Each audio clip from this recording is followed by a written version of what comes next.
औज़ुबिल्लाहि मिनश्शैतानिर्रजीम बिस्मिल्लाहिर्रहमानिर्रहीम। मेरे लिए ये दिन मैंने खुद चुना।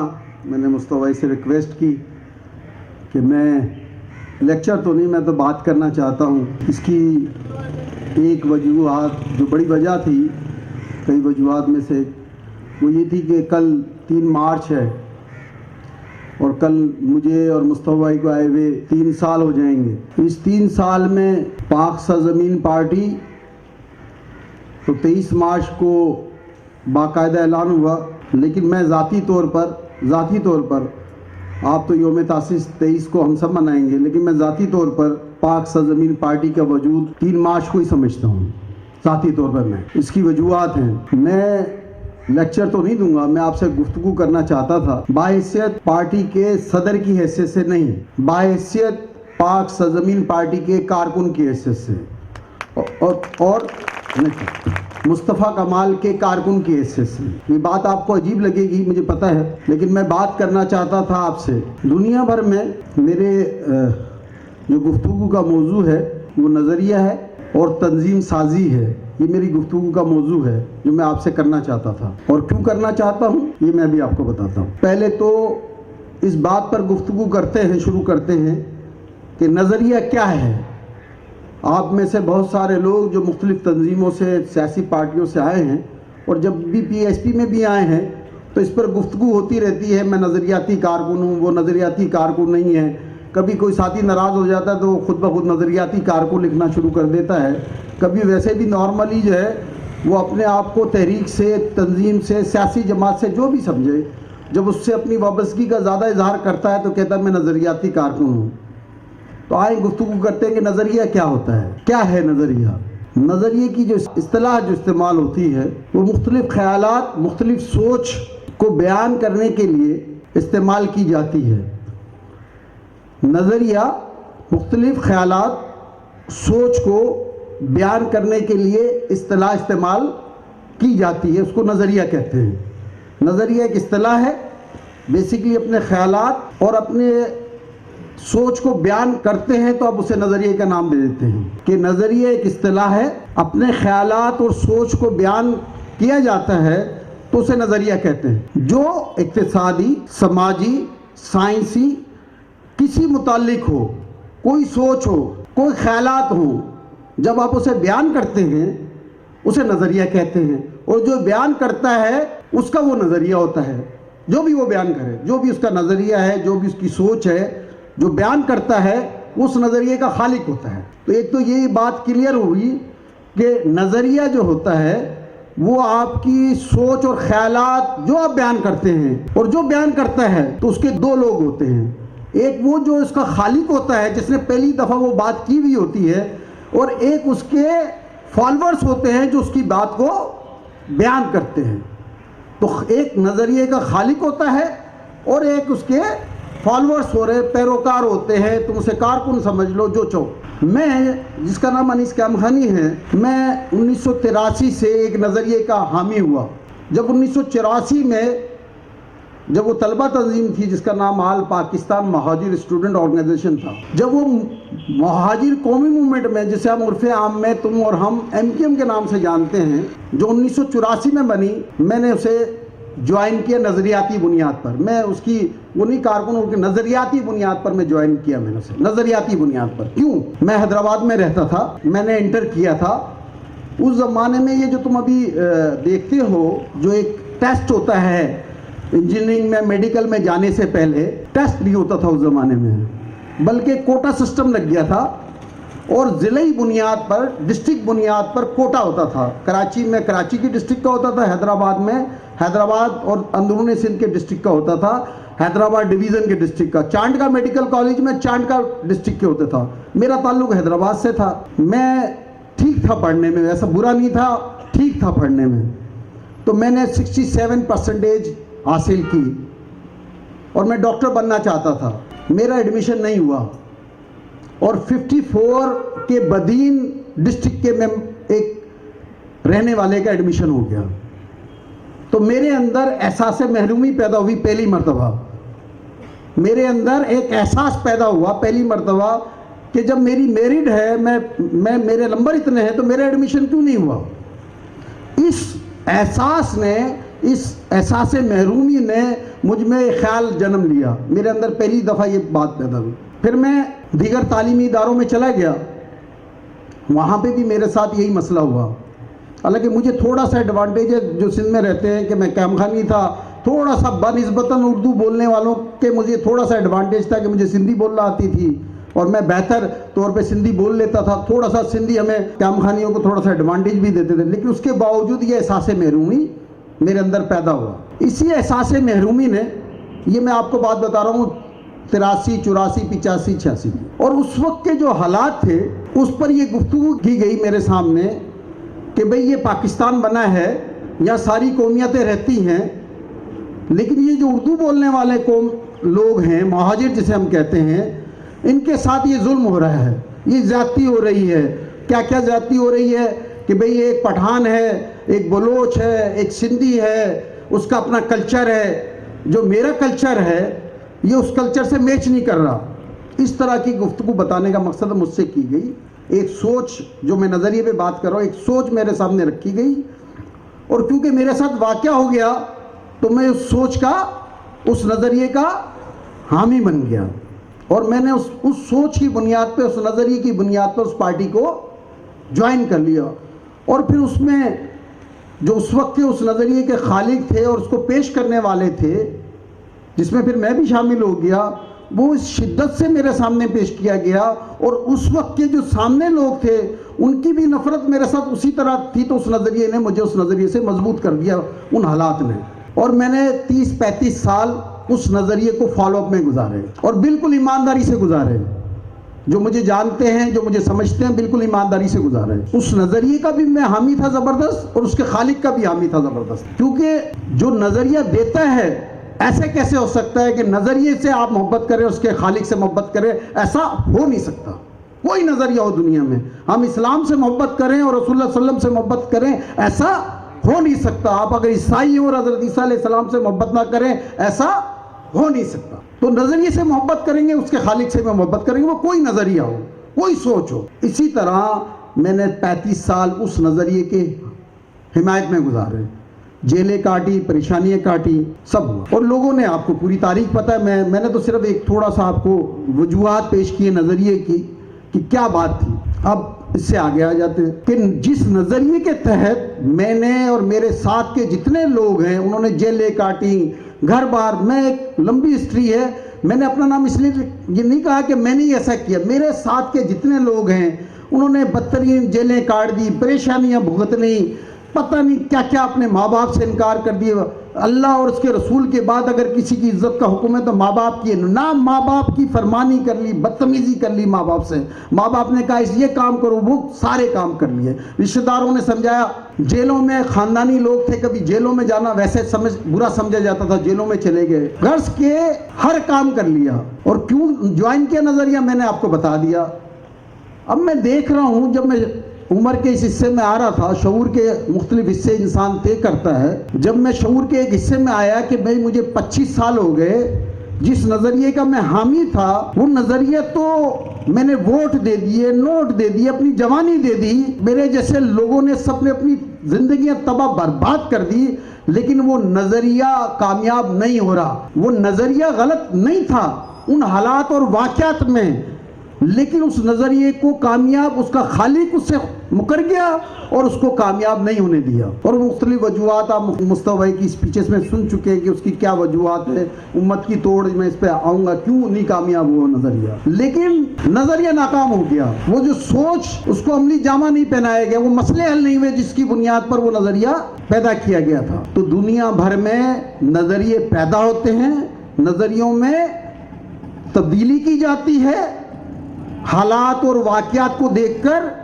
और अगर नज़रिया कामयाब हो गया, जिसकी सबसे बड़ी मिसाल हमारे मज़हब की है, जिसकी सबसे बड़ी मिसाल हमारे मज़हब की है। जब रसूलुल्लाह सल्लल्लाहु अलैहि वसल्लम ने ये बात की, तुमने हज़ारों दफ़ा ये बात सुनी है, लेकिन मैं दोहराता हूँ ताकि इसका बैकग्राउंड है कि रसूलुल्लाह सल्लल्लाहु अलैहि वसल्लम ने जब हुक्म हो गया कि बात करो, लोगों को दावत दो, तो पहाड़ी पे खड़े हो गए ना और कहा मुझे कैसा पाते हो? उन्होंने कहा अमीन और सादिक पाते हैं आपको। तो कहा अच्छा मुझे अमीन और सादिक पाते हो तो मैं कहूँ कि मैं अल्लाह का रसूल हूँ? ये नहीं मानते। और अबू लहब जो आपके चचा थे, पहला पत्थर उन्होंने ही मारा। तो ज़रूरी नहीं है कि आप अच्छे इंसान हो और आपको अच्छा मानते हो उसके नज़रिए को फौरी तौर पर तस्लीम कर लिया जाए। ये दुनिया में मैंने ये मिसाल दी कि इससे बड़ी कोई मिसाल हो नहीं सकती कि दुनिया में जब आप पहली दफ़ा कोई नज़रिया कोई सोच पेश करते हैं तो आप अमीन हो, सादिक हो। ज़रूरी नहीं है कि आपका नज़रिया आपके घर का आदमी जो आपके चचा थे, पहला पत्थर उन्होंने उठा के मारा आपको। तो दो तीन बातों का तयन करते, एक तो नज़रिया क्या होता है जो मैंने बयान किया, एक ज़रूरी नहीं है। दूसरा ये कि नज़रिए से मोहब्बत करेंगे तो उसके खालिक से भी मोहब्बत करेंगे।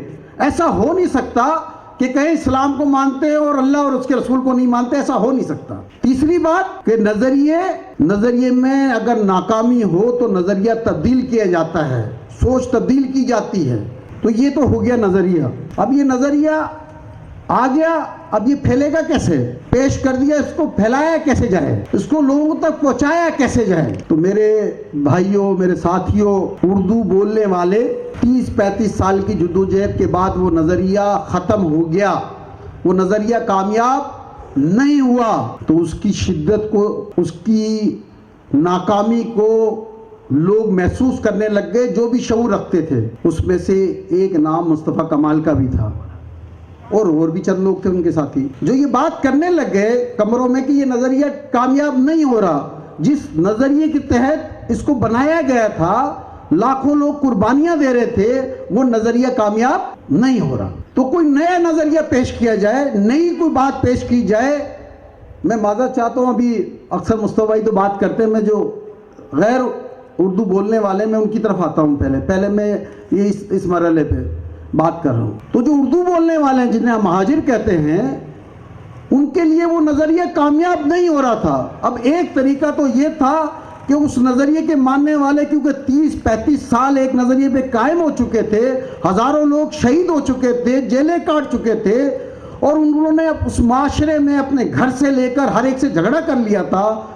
तो इंसानी फितरत, इंसानी तकाजा ये कहता है कि यार यही ठीक है, इसी पे ज़िंदगी बक्या गुजार ली जाए। क्या कहेंगे लोग? कल तक क्या बात करते थे, आज क्या बात करते हैं? कल तक किस नज़रिए की सोच की बात करते थे, आज किस सोच की बात करते हैं? ये बात सिर्फ वो आदमी कर सकता है, वो लोग बात कर सकते हैं जो जानते हैं कि जो दुनिया से डर के बात करते हैं वो कभी कामयाब नहीं हो सकते। क्या बात कर रहा हूं? जो दुनिया से डरते हैं वो कभी भी नज़रिए को तब्दील करने में झिझक महसूस करते हैं और वो कभी भी नज़रिया पेश ही नहीं कर सकते। दुनिया में नज़रिए ही वो आदमी पेश करता है जो दुनिया से नहीं डरता, बल्कि अपने लोगों से मोहब्बत करता है और वो नया नज़रिया देता है, जिसकी मिसाल मैंने आपको बताई कि पहला पत्थर अपने घर से उठता है। उसको ये भी पता होता है कि पहले मरहले में मेरी बात कोई तस्लीम नहीं करेगा, क्योंकि एक आदी हो जाता है, जिस तरह खाने का आदमी आदी हो जाता है, उसके बावजूद अपना वो नज़रिया पेश करता है। अब जो मैंने जितनी गुफ्तगू की, ये 3 मरहले बताए मैंने, ये नज़रिया किसको कहते हैं, और अगर नज़रिए से मोहब्बत करें तो उसके और हालात और नज़रिया कामयाब नहीं हो तो नज़रिया तब्दील किया जाए। जो नज़रिया है, जो नज़रिए से मोहब्बत करेगा उसके खालिक से मोहब्बत करेगा, और जो उसके खालिक से मोहब्बत करेगा वो नज़रिए से मोहब्बत करेगा। और तीसरी, जब वो नज़रिया, कोई नज़रिया फेल हो जाता है, नाकाम हो जाता है, इसको नज़रिए को सोच कह दो, ख्यालात जो आसान अल्फाजों में, नज़रिया थोड़ा सा उस तरह का लफ्ज़। इसी तरह अपनी मंशूर में तब्दीली करता है, हालात और वाक़यात के हिसाब से अपने मंशूर में तब्दीली करता है, अपने ख्यालात में तब्दीली करता है, अपनी सोच को नए अंदाज में पेश करता है। आई समझ में सबको? अब कोई साथी पाक सरजमीन पार्टी का जो यहाँ मौजूद है और जो नहीं मौजूद है, आपको बताना है, अब ये नज़रियाती साथी वही होगा जो नज़रिए को जानता होगा। ये नहीं हो सकता कि जो नज़रिए को नहीं जानता वो नज़रियाती साथी नहीं होता। जो सोच का फॉलोअर होगा वो नज़रियाती साथी होगा। उस सोच का फॉलोअर होगा, उसके खालिक को चाहने वाला होगा, उसको चाहने वाला होगा, जो सोच का हामी होगा, और फिर उसमें वक्त और हालात के हिसाब से जो उसका नज़रिए का खालिक है वही उसमें तब्दीली कर रहा होता है। या फिर वो नज़रिया नाकाम हो जाता है तो एक नया आदमी कोई नई सोच लेकर पैदा होता है। ये तो हो गया नज़रिया। क्लियर है सबको? तो आज के बाद पाक सरजमीन पार्टी में ये मैं एमकेएम से सुनता आया हूँ, तुम नज़रियाती नहीं हो, हम नज़रियाती हैं, तुम ऐसे ही हो और हम मुखलिस हैं। वो मुखलिस होगा, वो सही आदमी होगा जिसको नज़रिए का पता होगा और वो उसको फॉलो कर रहा होगा। इसकी ऐसी मिसाल है जैसे मुसलमान की और इस्लाम की मिसाल है। आप में से जो मुसलमान हैं, अल्लाह ताला 5 चीज़ें फ़र्ज करार दे दी ना, उसमें से एक को ले लेते हैं, नमाज। आप में से किसी को अभाव है कि 5 वक्त की नमाज नहीं पढ़नी चाहिए और अगर पढ़ेंगे तो गुनाह है? किसी को अभाव है तो मुझे बताओ, तुमसे पूछ रहा हूँ सबसे। नहीं, आवाज़ बताओ मुझे, पीछे वाले भी अभाव में। अल्लाह ने हुक्म दिया है 5 वक्त नमाज पढ़ो, ज़कात दो, रोज़ा रखो, पैसे हज पे जाओ और अल्लाह और उसके रसूल पे यकीन करो, है ना। मैं नमाज पे बात कर रहा हूँ। मुझे ये बात बताओ, अल्लाह के तुम्हें किसी इस बात पे रत्ती बराबाम है किसी मुसलमान को कि अगर नमाज पढ़ने में फ़ायदा है, सवाब है, फ़र्ज है, और अगर नहीं पढ़ेंगे तो क्या है? मुझे बताओ, इस 22 अरब के मुल्क में कितने लोग नमाज पढ़ते? सब मुसलमान नहीं पढ़ते, सब लोग। तो मेरे साथियों, मेरे भाइयों, मेरे इस मिसाल देने का मकसद ये है कि लोग नज़रिए, तुम मानते हो अल्लाह और उसके रसूल को, लेकिन उसकी पूरी बात तस्लीम, इससे बड़ी कोई, मैं इसलिए कह रहा हूँ, इससे बड़ी कोई मिसाल नहीं हो सकती। मैं, मुस्तफ़ा कमाल, हम तो बहुत छोटे लोग हैं, गुनाहगार लोग हैं।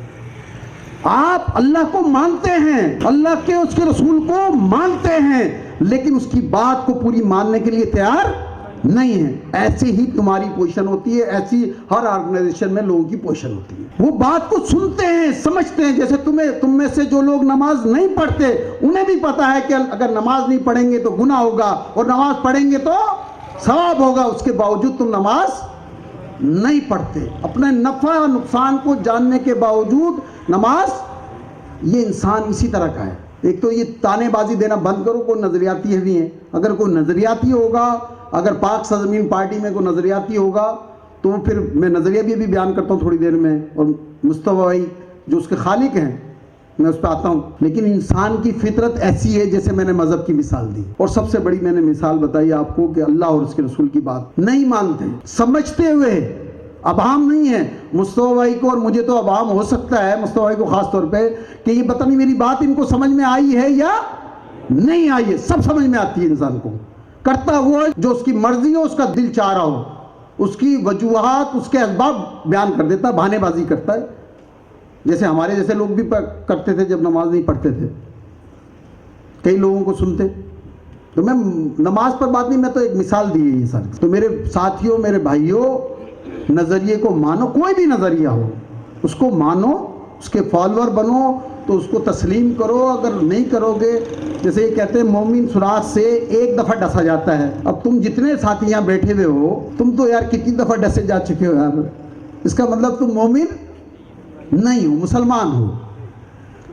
मुसलमान और मोमिन में फ़र्क ही यही है कि मुसलमान वो होता है जो अल्लाह और रसूल को मानता है, वो मुसलमान है। जिसने कलमा पढ़ लिया ला इलाहा इल्लल्लाह मुहम्मद रसूलुल्लाह, वो मुसलमान हो गया। लेकिन उसकी बात नहीं मानता, जो उसकी बात मानता है वो मोमिन होता है। मोमिन सुराख से बार बार डसा नहीं जाता, मोमिन, मुसलमान नहीं।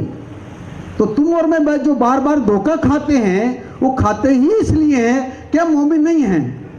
अल्लाह और उसके रसूल को मानते हैं, उसकी बात को नहीं मानते, इसलिए बार बार धोखा खाते हैं। वरना मोमिन कैसे धोखा खा सकता है? एक दफ़ा खाता है कहते हैं। इसी तरह तुम जो कारकुनान हो, किसी नज़रिए के मानने वाले हो, किसी नज़रिए के मानने वाले हो, उसके नज़रिए को मानो, उसको तस्लीम करो और उस पर अमल करने की जितनी मुमकिन हो कोशिश करो, वरना उसके सही फॉलोअर नहीं कहलवाओगे। वो कोई दुनिया का कोई नज़रिया हो, दुनिया की कोई सोच हो, जो आपने मान ली, उसकी फॉलोशिप में जाओ और देखो वो क्या कह रहा है। तो मैं आज, आप भले मेरे कारकुनान हिंदू भी हैं, मेरे कारकुनान ईसाई भी हैं, मेरे कारकुनान मुस्लिम मसलक के लोग हैं, मेरे कारकुनान पठान भी हैं, पंजाबी भी, हर। तो मेरा ये मानना है कि जो आप जिस नज़रिए के मानने वाले हैं उसको माने और तस्लीम करें। अब ये जो नज़रिया आपने मान लिया, सबको क्लियर हो गया नज़रिया, कोई अभाम तो नहीं है। अब आते हैं अपने नज़रिए पर कि भाई ये पाक सरजमीन पार्टी का नज़रिया क्या है। पाक सरजमीन पार्टी मुस्तफ़ा कमाल का नजरिया क्या है? सवालात कर लेना जब सेशन हो उसके बाद। जब हम एमकेएम में थे और रोज तबाहकारियां हो रही थी, जब हमें पता चल गया कि अल्ताफ हुसैन इंडिया से पैसे ले रहा है, और बंद कमरों में जहां एमकेएम के कारकुनान नहीं होते थे, मुस्तफ़ा कमाल और मेरे जैसे लोग होते थे, वहाँ पर हमें अंदाज़ा हो गया कि उस वक्त की जो मेरी सोच थी महाजिर कम्युनिटी की, उसके खिलाफ फैसले हो रहे हैं, उसके खिलाफ फैसले हो रहे हैं। रात को वो नशे में कुछ और बात कर रहे हैं, दिन में कुछ और बात कर रहे हैं। मैं तुम्हें छोटी सी कोटा सिस्टम से लेकर, कोटा सिस्टम की बुनियाद जिस तरह मैंने शुरू में बताया, 1984 में उन्होंने पार्टी बनाई, कई दौरे हुकूमत देखे, कोटा सिस्टम खत्म नहीं हुआ। तो ये जो सारी परेशानी थी, रात को वो सूबे की बात करें, मैंने कहा ना मेरा ताल्लुक हैदराबाद और अंदरूनी सिंध से है। तुम्हें जो लोग अंदरूनी सिंध जाते रहते हैं तुम में से कराची के, मैं तुम्हें कह रहा हूं तुम्हें अंदाजा ही नहीं है। जब तुम सूबे की बात करते हो तो हजारों लाखों यहां पर उर्दू बोलने वाले 2.5 से 3 करोड़ हैं सिर्फ सिंध में। सिर्फ उसमें से 1 करोड़ के करीब लोग सिर्फ कराची में रहते हैं, 1.5 से 2 करोड़ लोग अंदरूनी सिंध में रहते हैं। जब तुम सूबे की बात करते हो यहां से, तो एक कोट, गुलाम मोहम्मद, झुड्डो, नवाकोट, शिकारपुर, हर जगह पर उर्दू बोलने वाला, उससे लेन देन बंद हो जाता है। सिंधी उसको नफरत की निगाह से देखने, और मैं उसको हक बजानी समझता हूं सिंधी को इस बात पर। तो वो रात को अभी भी ये जो इनके पाकिस्तान वाले कर रहे हैं। मैंने अल्ताफ हुसैन के साथ 1987 में लाड़काना में जलसा किया है, 1987 में मैं बता रहा हूँ, ये अशफाक मंगी बैठे हैं यहाँ पर। लाड़काना की आबादी अगर मिसाल के तौर पर उस वक्त 5 लाख थी, तो कम से कम 2 से 3 लाख महाजिर थे उस वक्त लाड़काना में 87 में। आज एक महाजिर नहीं है लाड़काना में। आपने महाजिरों की बात कर दी, उधर से 88 में फसाद हुआ, और आपका तुम्हें नहीं पता शिकारपुर, जैकमाबाद, दादू, लाड़काना, ये वो इलाके थे जहां से हिजरत करके ये अलकरम स्क्वायर के पीछे आके लोग आबाद हुए। आपको समझ ही नहीं है कि आप जो बात पेश कर रहे हैं, आप जो नजरिया पेश कर रहे हैं, उसके असरात क्या पड़ेंगे। तो मैं उसे सही लीडर ही नहीं मानता जिसको ये नहीं पता कि वो अपने इक़्तिदार, अपने मुफादात की बुनियाद पर, मैं उसे नजरिया ही नहीं मानता। वो एक मुफादात की सोच है, नजरिया नहीं है वो।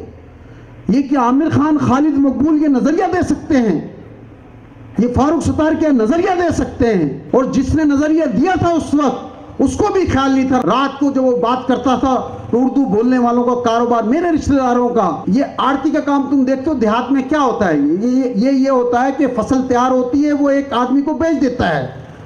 उससे पहले का मरहला ये होता है कि वो आदमी उसे उधार देता है। फसल, जैसे गन्ने की फसल लगाई मिसाल के तौर पे, वो उसे उधार देता है, और 6 महीने बाद जब फसल तैयार हो जाती है तो फिर उससे उसका होता है, वो उसको मुसलसल उधार दे रहा होता है। तुम्हें पता है जब तुम सूबे की बात करते हो, सिर्फ मैं तुम्हें कोट, गुलाम मोहम्मद में, मीरपुर खास इलाके, कम से कम 3 से 5 अरब रुपए के पैसे लोगों के रुक जाते हैं, मेरे रिश्तेदारों के रुक जाते हैं। सिंधी देने से इनकार कर देते हैं। बोला क्या बात करते हो तुम यार, तुम जाओ सुबह बनाना, जाओ उधर कराची जाओ। तो जिस आदमी को इंसानों का पता नहीं हो, उस नजरिए के मानने, उसको ये ना पता हो मेरे नजरिए से कितना फायदा हो रहा है, क्या कितना नुकसान हो रहा हो, तो नजरिया देखना पड़ता, नजरिया क्या है क्या नहीं है। तो मैं और मुस्तफा कमाल बात करने लग गए कि ये गलत हो रहा है, ऐसा नहीं होना चाहिए। ये तुम्हें इसलिए बता रहा हूं, तुम पाक सरजमीन पार्टी के कारकुन, ये शख्स जिसका नाम मुस्तफा कमाल है, ये मेरे पास 2008 और 9 में आए, मुझे डेट याद नहीं है, और उन्होंने कहा मैं काम नहीं करता, मैं इनका करता धरता था, अल्ताफ साहब का करता धरता था। तो ये मेरे पास आए, मेरी इनसे एक ताल्लुक बन चुका था, एक जहनी कुर्बत होती है, मेरी इनसे कभी दोस्ती नहीं रही है, मेरा ये इन्होंने हमेशा मेरा एहतराम किया है, मुझे इज्जत दी है बड़े भाई की तरह। तो एक एहतराम का रिश्ता है मेरा इनका, हम तो हंसते भी नहीं, मजाक भी नहीं करते, हमारा एक एहतराम। उस ज़माने में इस शख्स ने आकर मुझसे 2008 और 9 में इसने मुझसे कहा मैं काम नहीं करता अनीस भाई। ये 10-15 दिन से आ नहीं रहे थे, तो उन्होंने कहा मुझे आपसे बात करनी है। उस वक्त हम अल्ताफ हुसैन से, मैंने क्या हो गया, क्या अनीस भाई रोज़ टीवी पर इधर शाहिद सैयद, इधर अल्ताफ हुसैन, मजाक उड़ रहा है हमारा, मैं नहीं काम कर सकता। मैंने कहा अच्छा आप करते, क्या करें, बात करते हैं। मैंने कहा बात करते हैं। मैंने कहा हम दोनों जाएंगे, हम दोनों ने मशवरा किया, दोनों जाएंगे, मसला हो जाएगा, किसी और को और शामिल करते हैं। हमने फारूक सत्तार, ये तुमने वाक़या सुना, लेकिन मैं तुम्हें उसको बताना चाहता हूँ कि फारूक सत्तार को तैयार किया, डॉक्टर शहीदुल इबाद को तैयार किया 2008-9 में। मैं आज भी इत्तेफाक से क्लिप देख रहा था पुराना अल्ताफ हुसैन का, मेरे व्हाट्सएप पे आया हुआ था। वो अभी हमारे साथी ने बनाया था अभी थोड़ी देर पहले। वो अल्ताफ हुसैन साहब जो है वो डांस कर रहे हैं उसमें, मैं और ये गए हैं, मैं शॉर्ट करके बता रहा हूँ। हमने उनको तैयार किया, उनको रिहैब सेंटर भेजा, उनको कहा ये बंद करो, आप हमारे कौम के आप नज़रिया देने वाले हैं, आप कौम ये हो जाएगी, वो सब हमने बयान किया। वो चले गए। तुम्हें बताने का मकसद है ये जो सोच आई है जिसे हम नज़रिए का नाम दे रहे हैं, ये कुछ 2016 में नहीं आई है। फिर मुसलसल उसको कोशिश की कि इसी चीज को दुरुस्त कर लिया जाए, नहीं हुई, क्योंकि उस जमाने में नाजिम थे, फिर उसके बाद इनका अलहदा काम था, मेरा जरा अलहदा काम था। ये मेरी वजह से कई दफा जाते जाते रुक गए, मेरी वजह से। लेकिन एक दिन इन्होंने मुझे कहा आप चले मेरे साथ। हमने कहीं खाना खाया, एक दो लोगों से मुलाकात की। फिर ये मुझे जो है वो, ये जिन्होंने 90 देखा है तो दाखिल होते थे उस जमाने में, चौकियाँ बनी हुई होती थी, तो इन्होंने मुझे एक चौकी पे, इमाम बारगाह वाली चौकी पे, और उन्होंने इनके आंसू से आ गए कि मैं अब आपका साथ नहीं दे पा रहा हूँ, इसमें मैं जा रहा हूँ, मेरे बस से बाहर हो गई है। और उनके आंसू थे कि मैं आपका साथ नहीं दे रहा, आप अकेले पड़ जाएंगे, लेकिन मैं जा रहा हूँ, मेरे बस से बाहर हो गई, मेरे बच्चों में बीमारियाँ आ जाएंगी, मैं इस सोच पर नहीं चल सकता। और सिर्फ मुझे मालूम था ये कहाँ जा रही है, मुझे बता के चले गए। 3 या 4 महीने के बाद मैं चला गया। मैं आज आपको बता रहा हूँ कि हम उस सोच के खिलाफ हो गए थे, नजरिए के खिलाफ, समझने की बात है, उस सोच के खिलाफ हो गए थे कि हमें यह एहसास हो गया था कि ये नजरिया उस वक्त की मेरी महाजिर कौम के लिए ठीक नहीं है। अगर अल्ताफ हुसैन साहब का तोता बोलता था कि हमें कुछ कर नहीं दे, तो हमने ये सोचा कि अल्ताफ हुसैन साहब एक अपने हिस्से का ये कर सकते हैं, इस नजरिए को छोड़ सकते हैं। हमने उस नजरिए को छोड़ दिया, पहले कोशिश की फिर छोड़ दिया उसको। और मुझे अभी याद है कि मैंने इनको दुबई पहुंच के फ़ोन किया।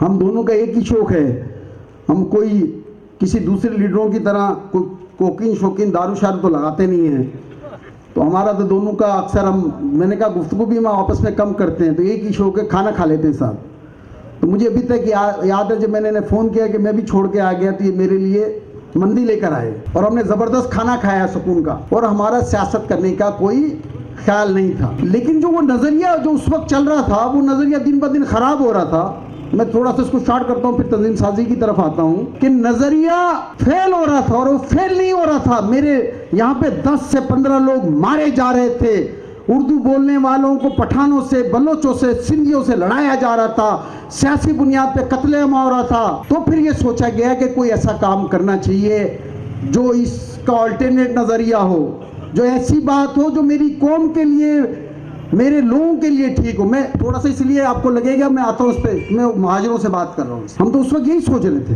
तो मैं आज आपको बरमला इस महफिल के ज़रिए, ये मेरी सोच नहीं थी, मैं इनसे बात करता था, ये मुझसे बात करते थे, ये मुस्तफ़ा कमाल की सोच थी। और एक वक्त ये आया कि उन्होंने मुझे कहा कि मैं जा रहा हूँ, आप मेरे बड़े हैं, आप अपने बच्चों को भी संभालें, मेरे बच्चों को भी आप संभालें, मेरे बड़े हैं, मैंने जाना है अनीस भाई, मैंने जाना है। मैं खामोश रहा।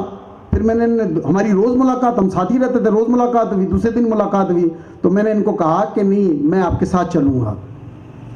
तो एक तो ये बात क्लियर रखे, कोई आदमी इस बात को नहीं कहेगा, लेकिन अल्लाह ताला ने मुझ में इतनी इखलाकी जुर्रत दी है, मेरा खून ऐसा है कि मैं कहता हूँ ये नज़रिया मुस्तफ़ा कमाल का है। मुस्तफ़ा कमाल 3 मार्च को आए थे, मैं उनके साथ आया था, ये मेरा नज़रिया नहीं है, मैं उसका हामी हूँ ज़बरदस्त।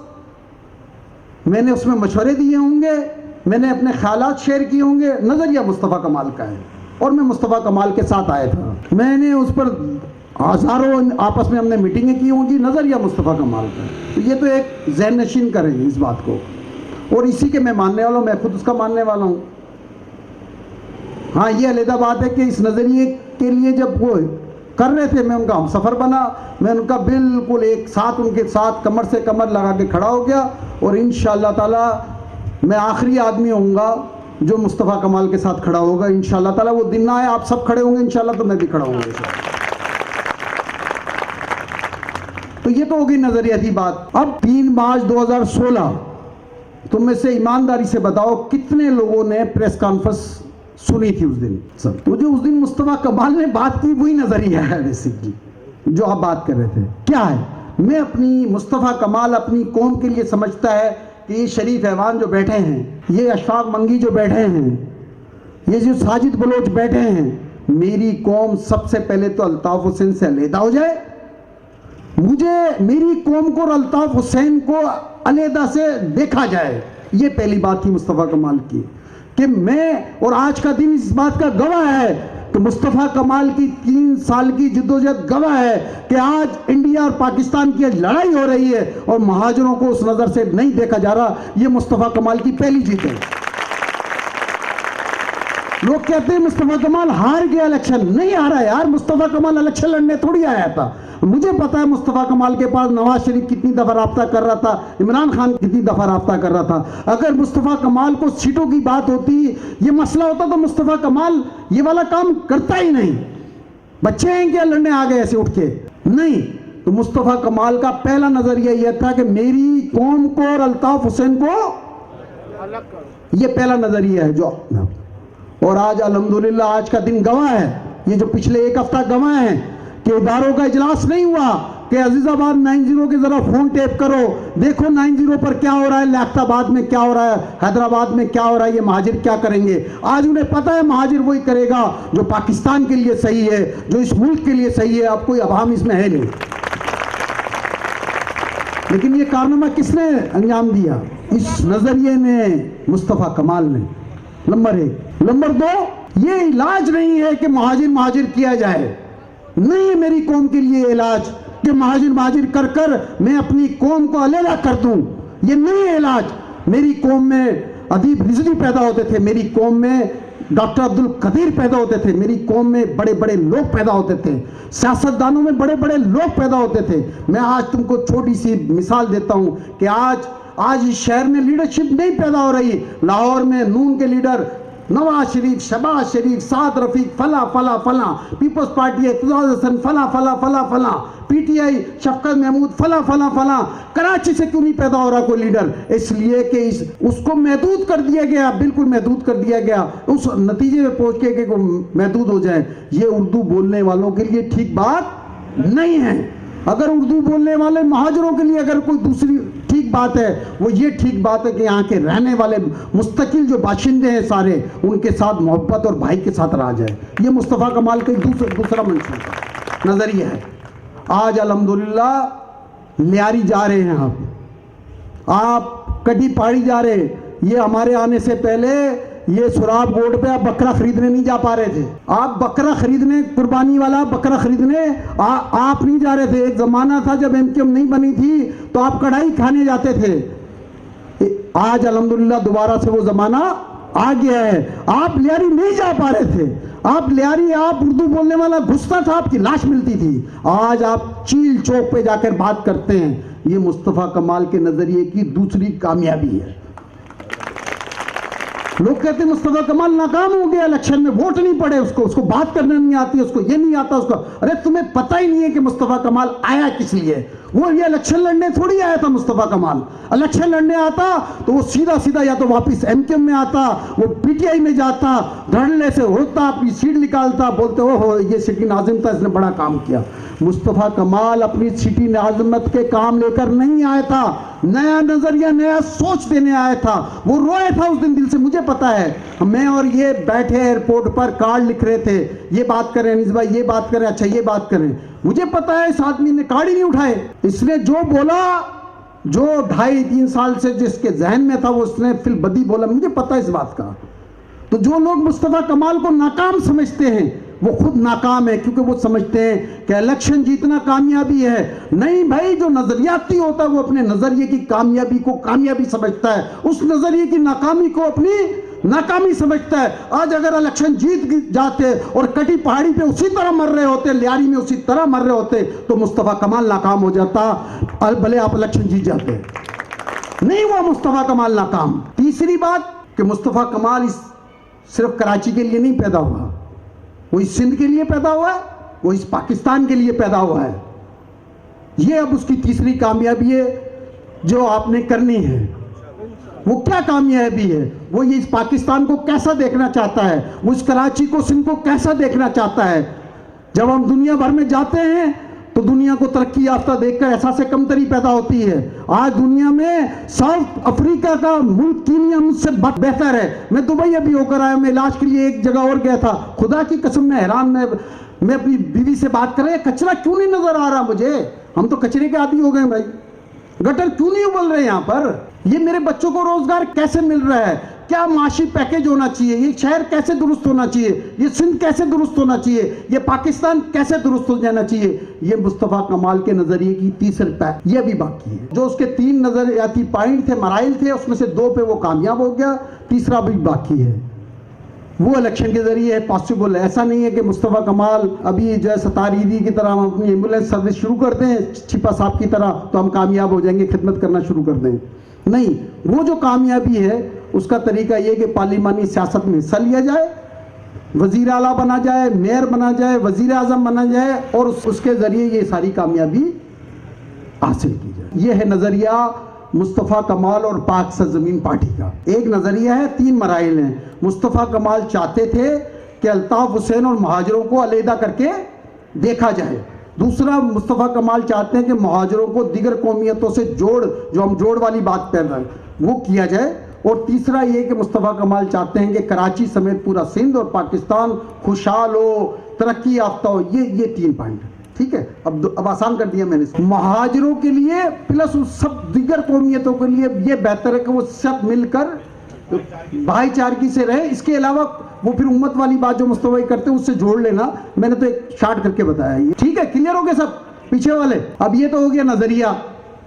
अब आ जाते हैं ये नजरिया फैलेगा कैसे? तुम लोग 3 साल से मेहनत कर रहे हो। पहले बगैर ऑर्गेनाइजेशन के 24 अप्रैल का जलसा किया, बगैर ऑर्गेनाइजेशन के। फिर बहुत सारे तुम लोग आ गए, पहले डिस्ट्रिक्ट बन गए, फिर डिवीज़न बना दिया, आसिफ भाई आ गए, हैदराबाद में भी सिस्टम बना दिया, पिछले दिनों कराची ऑर्गेनाइजिंग कमेटी बना दी, उल्मा कमेटी, स्टूडेंट फेडरेशन, फला सब बन गई। ये जो तंजीम साजी है ये क्या होती है? इस पर ज़बरदस्त इख्तिलाफ है मेरा और तुम्हारा।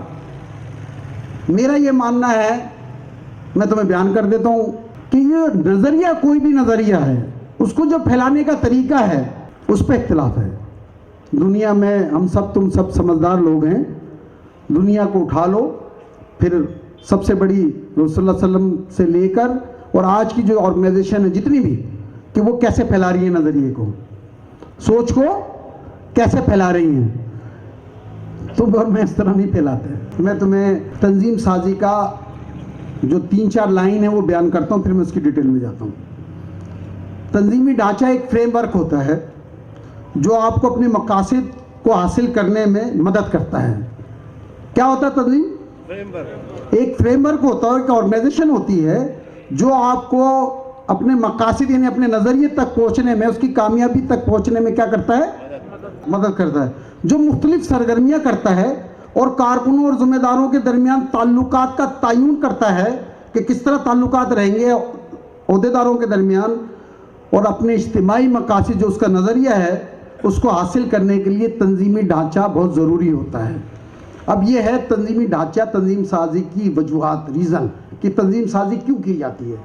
कि जो नज़रिया लीडर दे देता है उसको फैलाने के लिए आपको एक ऑर्गेनाइजेशन बनानी पड़ती है, और ये पूरी दुनिया में होता है। पूरी क्या होता है? दुनिया में होता है। जमात इस्लामी देख लो, दावत इस्लामी देख लो, दुनिया की कोई भी जो भी नजरिया देगा सोच, उसको फैलाने के लिए उसको क्या जरूरत पड़ती है? ऑर्गेनाइजेशन। अब ये जो मैंने जो रीजन तुमने बयान किया, तुम ईमानदारी से बताओ कि सब लोग इसलिए काम करते हैं, लोग तो इंतजार करते हैं कि मुझे ओहदा कब देंगे, मैं ओहदा आएगा तो मैं अपने कारकुनों पे रोक कैसे जमाऊंगा। जब उसका अनाउंसमेंट आता है तो वो क्या कहते हैं? वो कहता है मुझे अच्छा सदर बना दिया, मुझे तो सदर बनाया ही नहीं। उसको तो फिक्र लगनी चाहिए कि उसकी ऑर्गेनाइजेशन बनाई जा रही है जिसके जरिए उसको क्या करना है, नजरिए को, वो टेंशन में आ जाना चाहिए, उसको परेशान हो जाना चाहिए। यार मैं बताओ, और मशवरा शुरू हो जाना चाहिए, बताओ मैं अपनी जिम्मेदारियों को, इस नजरिए को किस तरह फैलाऊंगा। क्या कहा मैंने? कि उसको टेंशन होना चाहिए कि मेरे ऊपर एक जिम्मेदारी आ गई, मुझे यूसी का चेयरमैन बना दिया, मुझे यूसी का इंचार्ज बना दिया, मुझे टाउन का बना दिया, और मुझे अब ये फैलाना है, कैसे फैलाऊं मैं? तुम ईमानदारी से बताओ, आपस में लड़ाई किस बात पर होती है ओहदेदारों में? उसको नहीं बनाया, उसको नहीं बनाया। इस बात पर होती है कि ये खराब नजरिया पेश करेगा, मैं अच्छा करूंगा इसलिए मुझे अहदेदार बना दो। नहीं भाई, टोर खत्म होती है यार। तुम खुद बताओ नजरिया फैल कैसे सकता है? फिर नहीं फैल सकता नजरिया, नजरिया नहीं फैल सकता, क्योंकि तुम्हारी स्पिरिट ही नहीं है नजरिया फैलाने की। तुम्हारी तो स्पिरिट है किसकी? जिम्मेदारियों की, ओहदों की। मैं रात ही को मुझे किसी ने भेजा, मैंने लिख लिया, तवाक से मैं पॉइंट्स तैयार कर रहा था तो उसी में सब बन गई। अभी ये गुफ्तगू हजरत अब्दुल रहमान रज़ी अल्लाह अन्हु सहाबी थे, रसूलुल्लाह सल्लल्लाहु अलैहि वसल्लम ने उनको फरमाया कि अब्दुल रहमान, अगर तुम किसी हुकूमती या किसी ओहदे की दरख्वास्त करोगे वो तुम्हें मिल जाएगा, लेकिन अल्लाह ताला तुम्हारा साथ छोड़ देगा। सुनना ये बात, रसूलुल्लाह सल्लल्लाहु अलैहि वसल्लम ने फरमाया, मुस्लिम की हदीस है कि अगर तुम किसी ओहदे हुकूमती जिम्मेदारी की दरख्वास्त करोगे वो तुम्हें मिल जाएगा, लेकिन अल्लाह ताला तुम्हारा साथ छोड़ देगा, और बगैर सवाल किए हुए तुम्हें ओहदा और रुतबा मिलेगा, अल्लाह तुम्हारी मदद करेगा। अब तुम ईमानदारी से बताओ, जो ओहदेदार लड़कर अपनी बातें करके अपने ओहदे करता है, उसको अल्लाह की मदद आ सकती है? ओहदा मिल जाएगा, अल्लाह की मदद नहीं आएगी। मैं अपनी वो नहीं करता, लेकिन हमारे जैसे बहुत सारे चंद लोग हैं, हमें तो टेंशन शुरू हो जाती थी ओहदे से, और इसीलिए अल्लाह ताला ने शायद थोड़ा बहुत काम हमसे ओहदे की ऐसे से ले लिया। तो मेरे साथियों, मेरे भाइयों, ये गिरा में बात बैठाओ, ये ज़रा चालाकी है, यारी वाला काम नहीं है, ये नज़रिया फैलाने वाला काम है। तुम अगर नज़रिया फैला सकते हो, कोई भी नज़रिया हो, अगर तुम उसको ईमानदारी से फैला सकते हो तो कबूल करो, और वो तुम्हें दिया जाएगा। तुम मांगो नहीं उससे, वो सिलेक्ट कर लेंगे यार तुमको, और तुम जो उस ईमानदारी से करोगे, तुम्हारी भी इज्जत में इजाफा होगा और वो नज़रिया भी आराम से फैल जाए। तो अब इस बात को मैं उसके जाए बगैर सब अपनी इस्लाह कर लें, नहीं मांगो होदा, मिल जाएगा, साजिश करके भी मिल जाएगा, कामयाब नहीं होगे। कामयाब जब होगे तुम्हें खुद मिले कि ये तो इस तरह इसको बनाओ देदार, वो बनेगा भी और उसको अल्लाह की मदद भी आएगी और नजरिया भी ठीक फैलाएगा। ठीक है, समझ गए? तो मैं उम्मीद रखूंगा आज के बाद पाक सरजमीन पार्टी में तो ये काम नहीं होना चाहिए। ठीक है, मुझे पता है तुम्हें फिर शैतान बगलाएगा, ताली नहीं बजाओ, तुम कंट्रोल करना अपने ऊपर। ठीक है, वसवसा डालेगा शैतान। ठीक है, कंट्रोल करना अपने ऊपर। दूसरा, तुम लोग कारकुन बनाते हो, मैं जरा थोड़ा देहाती आदमी, तो एक देहाती मिसाल तुम्हारे सामने रखता हूँ। तुम में से कितने लोग हैं जो खेती बाड़ी को जानते हैं? कोई जो थोड़ा बहुत खेती बाड़ी को जानता है? जो खेती बाड़ी है, तुम अक्सर अगर गुजरते हो, जाते तो हो ही ना, पूरे पाकिस्तान में कहीं पे भी इकट्ठा ही जाना हो जाता है। तुम जब 2 फसलें होती हैं तो मोटी मोटी फसल के नाम ले लेते हो। जब ये महीना चल रहा है, ये गंदुम लग गई है जगह जगह पर, 1-2 और फसलें लगती हैं इस सीजन में, और ये जाकर कब खत्म हो जाती है? मई जून में खत्म हो जाएंगी, और मई जून में गन्ना लगना शुरू हो जाएगा, कपास लगना शुरू हो जाएगी। ये गंदुम से पहले फसल तैयार हुई गन्ने की, गन्ने को काटा गया, क्या किया गया? काटा गया और इलाकों में भेज दिया गया, फैक्ट्रियों में। जब गंदुम की फसल उगाने का टाइम आया तो मुझे बताओ, एक हारी क्या करता है? नई फसल लगाने के लिए क्या करता है? मैं तुम्हें बताता हूं। वो उसको गन्ने पे ये ऐसी को नीचे तक चला जाता है। तुमने देखा होगा गन्ने के खेतों को बाकायदा जलाया जाता है। क्या किया जाता है? जलाया जाता है। जब वो जल जाता है, तसल्ली हो जाती है, फिर उसमें हल जोता जाता है, ट्रैक्टर चलाया जाता है नए सिरे से, और ऊपर की मिट्टी इस काबिल ही नहीं होती कि उसमें नई फसल को पैदा किया जाए। नीचे से नई जमीन को निकाला जाता है और नई जमीन में फिर बीज को डाला जाता है। ये तो एक मरहला है। इस मरहले को अपने नजरिए पर सोचो। मैं एमकेएम का था, वो भाई जलाए बगैर, ट्रैक्टर चलाए बगैर नई फसल नया नजरिया आ कैसे सकता है? ये शरीफ ऐवान पीटीआई से आए, इनमें नई फसल नया नजरिया आ कैसा सकता है जब तक उसको जलाएंगे नहीं और उसमें हल जलाएंगे? तो नजरिए के लिए आपके दिमाग में जरूरी है कि पुराने नजरिए को जलाओ, खत्म, बर्बाद करो और नई अपनी जमीन पैदा करो, ताकि उसमें उस नए नजरिए की गुंजाइश पैदा हो। एक तो ये बात। दूसरी, फिर क्या करता है? तैयार हो गया भी जमीन, नजरिया हो गया, तैयार हो गया, फिर क्या हो गया? उसमें बीज डाल दिया। किसान को ले लो, मुस्तफा भाई को ले लो, बीज डाल दिया उसमें, ये तो चले गए। जो दूसरे आरी होते हैं वो उसको रोज आके देखते हैं ऐसे, ये बीज में कोंपल निकली नहीं निकली, फिर वो निकलता है कोई पौधा, मिसाल के तौर पे मैंने कहा गंदम का सीजन, गंदम की हल्की सी, फिर वो उसको महीनों में, तुम्हें बता रहा हूँ महीनों, हर हफ्ते, हर 10 दिन बाद देखते हैं। क्या देखते हैं कि ये इसमें कोई कीड़ा तो नहीं लग गया, इसको कोई चिड़िया तो नहीं आके खा रही है। जो तुम देखते हो ऐसे बना देते खेतों में, वो चिड़िया आ जाती है, खा जाती है, उसको देखते हैं तो जो करते हैं, ये तुम्हारा काम है, मैं आता हूँ इस बात पर। तो उसको देखते हैं, उसके करीब करीब कोई खराब खारदार नए पौधे तो नहीं पैदा हो गए जो उसके हिस्से का पानी खा जाए, जो उस पौधे को पलने फूलने नहीं दे, उसको निकालते हैं, उसको तोड़ते हैं, फिर वो आस्ते आस्ते होता है, उसको नई खाद दी जाती है, नई चीज़ें दी जाती हैं, स्प्रे किया जाता है, फिर वो एक पौधा बनता है, फिर वो फल निकालता है अपने अपने गंदम की, इससे फसल तैयार होती है। मेरे साथियों, ये कारकुन ऐसे नहीं बनेंगे। दूसरी बात पे आते हैं, ये कपड़ा तुम देख रहे हो, मैंने शलवार कमीज पहनी हुई, इसके पीछे एक टेलर का नाम लिखा हुआ है, या ये कपड़े वाले जिस फैक्ट्री से गुल अहमद के मशहूर हैं। ये जो मैंने तुम्हें कपास की, गन्ने की मिसाल दी है, इसी तरह कपास है।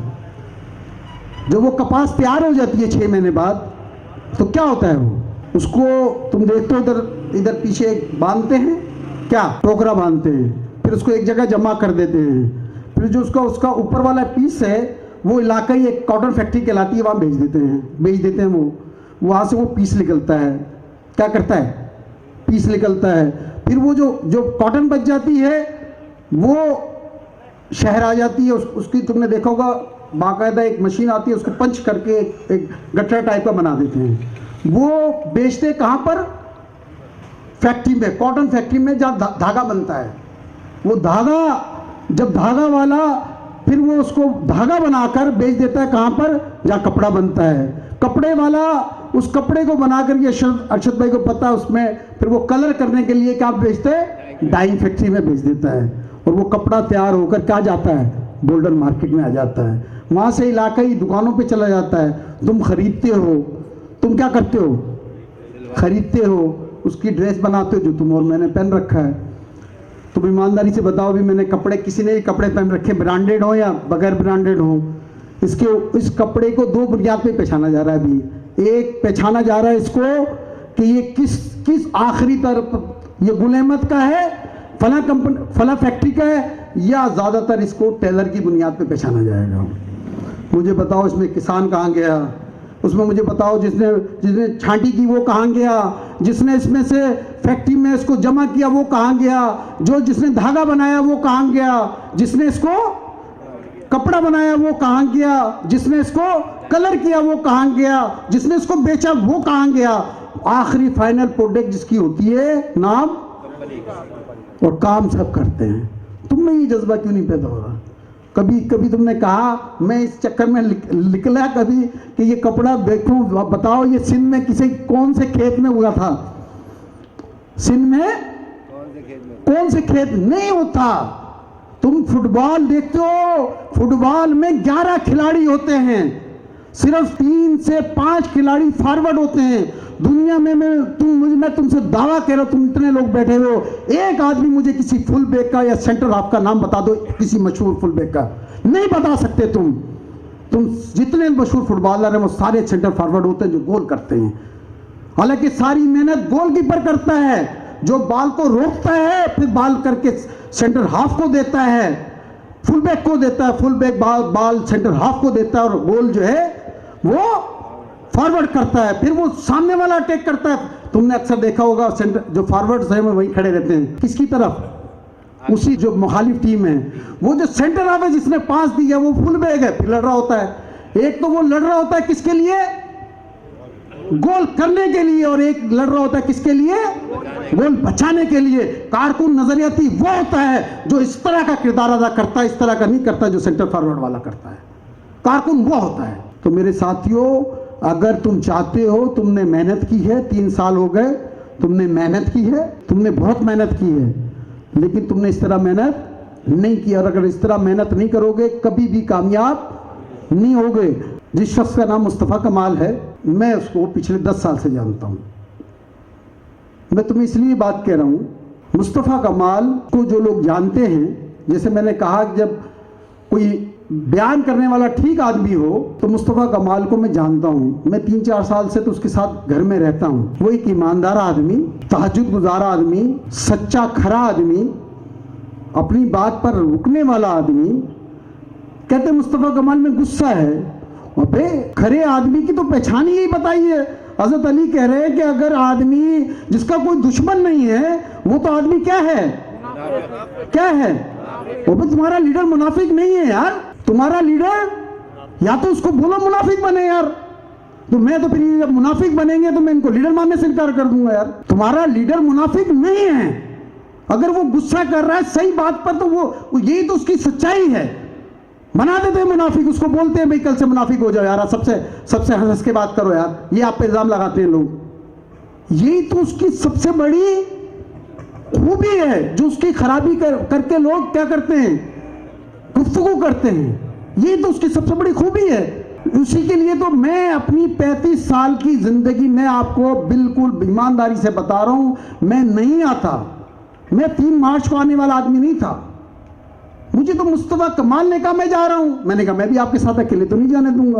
तो मुस्तफ़ा कमाल यहां इस नजरिए को लेकर आया, इस सोच को लेकर आया। अगर हम उसके फॉलोअर्स हैं, हम उसको मानते हैं और समझते हैं कि ये उनकी जो नजरिया है, जो 3 मैंने बातें बताई वो ठीक है, तो हम फैलाने वाले बने हैं। तो मुझे बताइए बनेंगे नहीं बनेंगे? जो लोग एमकेएम से आए उनके लिए एक बात कहता हूँ, और जो एमकेएम के दिगर एमकेएम से हटकर जो लोग आए हैं, जो दिगर सियासी जमात से आए या डायरेक्ट पीएसपी में आए, उनसे रिक्वेस्ट करता हूँ कि मेरी बात को गौर से सुने। जब इस्लाम फैल गया, कंप्लीट हो गया, तो एक सहाबी रसूलुल्लाह सल्लम के पास आए। रसूलुल्लाह सल्लम से कहा मुझे आपसे बात करनी है। उनका मेरी माफ़ी हो सकती है रसूलुल्लाह सल्लम ने पूछा क्या किया भाई तुमने? कह रहे वैसे तो मैंने बहुत बड़े गुनाह किए, लेकिन एक गुनाह ऐसा है जो मैं समझता हूँ, मुझे लगता है कि मेरी अल्लाह ताला माफ़ी नहीं करे। तो रसूलुल्लाह सल्लम ने फरमाया बताओ। तो उन्होंने बताया कि ज़माना जहालियत में बेटियों को दफन करते देते थे। मेरे भी जब बच्चे की पैदाइश होने लगी तो मैंने अपनी बीवी को कहा कि अगर बेटी होगी तो मैं इसे दफन कर दूंगा। और मैं इत्तफाक से मेरा सफ़र हो गया 1 से 1.5 साल का। मैंने अपनी बीवी से कहा कि इसे अगर ये बेटी हो तो इसे दफन कर देना और बेटा हो तो इसको रख लेना। जब मैं सफ़र से वापस आया तो मेरी बीवी ने मुझे बताया कि बेटी पैदा हुई थी और मैंने उसे दफन कर दिया। उसने कहा मेरी बीवी ने बाद में मुझे बताया कि मैंने उसे दफन नहीं किया था, बेटी पैदा हो गई थी इत्तेफाक से। और वो बेटी जब ये आने लगे तो मैंने पड़ोस में दे दी बेटी। पड़ोसी जो औरत थी उससे मैंने बताया कि मेरे मियाँ की ये मसला है, आप ये मेरी बेटी रख लें। उसने उसको पालना शुरू कर दिया। पड़ोस से बच्ची जिस तरह घर में आती है वो बच्ची मेरे घर में आने लग गई। वो मुझसे प्यार करने लग गई, उनसियत हो गई मुझे। और मेरी बीवी ने कहा कि मुझे ऐसा लगा कि अब आप इसके बगैर रह नहीं सकते, पड़ोसी की बच्ची है। तो मुझे लगा कि अब इनको बता देना चाहिए। तो मेरी बीवी ने मुझे बताया कि असल में मैंने आपको बताया नहीं, बच्ची ही पैदा हुई थी और मैंने उसे दफन नहीं किया, मैंने इसे पड़ोसी, और ये जो बच्ची है ये आपकी बेटी है। तो उन्होंने कहा कि मेरे अंदर फिर वो जहालियत उभरी और मैंने कुछ नहीं कहा और मुझे अंदर दोबारा वही नफरत पैदा होने लग गई। हालांकि मेरी उस बच्ची से बड़ी उनसियत हो गई थी। तो एक दिन मैंने उससे कहा कि इस बच्ची को तैयार करो, मैं सफ़र में इसको लेके जा रहा हूँ। जंगल आया, मैंने उससे कहा तुम बैठो यहाँ पे। मैंने ऊँट रोका और मैं थोड़ी दूर जाके मैंने एक गड्ढा खोदा लंबा, और बच्ची को मैं तैयार शाह लेकर गया था और मैंने बच्ची को कहा आओ ज़रा, और मैंने उसे धक्का दे दिया। उस बच्ची वो चिल्लाती रही कि क्या कर रहे हैं बाबा आप, क्या कर रहे हैं आप। और मैं आस्ते आस्ते उस पर मिट्टी डालना शुरू कर दी। और ये जैसे जैसे वो बयान कर रहा था, कह रहा था बच्ची रो रही थी बार बार कि बाबा आप क्या कर रहे हैं, मेरा क्या कसूर है, और मैं मिट्टी डालता जा रहा था। और जैसे जैसे ये वाक़या वो साहबी बयान कर रहा था, वो भी रो रहा था और पूरी मस्जिद नबवी भी सिसकियाँ उभर रही थी कि बच्ची आवाज़ दे रही थी और मैं उसे फिर भी उस पर मिट्टी डालता जा रहा था। और फिर वो ज़रो कतार रोने लग गया। उसने बोला कि मुझे बताइए या रसूलुल्लाह, क्या ये मेरा गुनाह माफ़ हो जाएगा, क्योंकि ये कबले इस्लाम का वाक़या है। रसूलुल्लाह सल्लम ने कहा हाँ तुम्हारा ये गुनाह माफ़ हो जाएगा। मेरे साथियों, इंसान अल्लाह ताला जब भी माफ़ करता है जब अब गुनाहों से क्या करते हैं, तो अल्लाह ताला बड़े बड़े गुनाहों को माफ़ कर देता है। शर्त उसकी ये, क्या शर्त है उसकी, सच के दिल से तौबा की जाए। मैं और आप जैसे इनके लोग हम जिस नज़रिए के, जिस माहौल के मानने वाले थे, ऐसा कैसे हो सकता था कि हमसे गलती ना हो?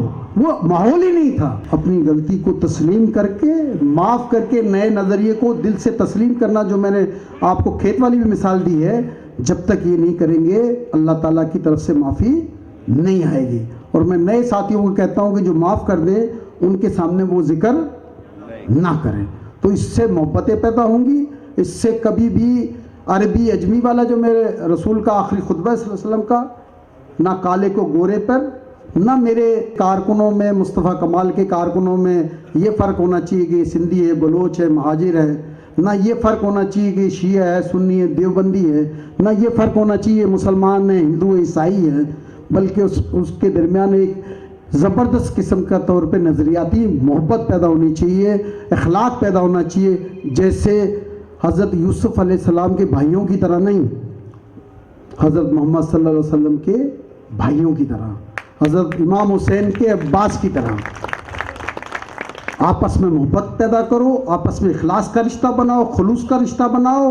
मैं तुम्हें गारंटी देता हूँ कि ये जो दो नज़रिए मुस्तफ़ा कमाल के कामयाब हो गए, ये यहाँ नहीं सिर्फ कामयाब होंगे कराची हैदराबाद में, ये पूरे पाकिस्तान भर में, जहाँ लोग कबायली झगड़े कर रहे हैं, कबायली झगड़े कर रहे हैं, जहाँ बलूचिस्तान में पख्तूनों में और बलोचों में मसाइल हैं, पंजाब में, साउथ पंजाब और सेंट्रल पंजाब में मसले हैं, KPK में हज़ारा बेल्ट और दीगर पश्तूनों में मसले हैं, या फाटा में मसले हैं। ये सब ठीक हो जाएगा।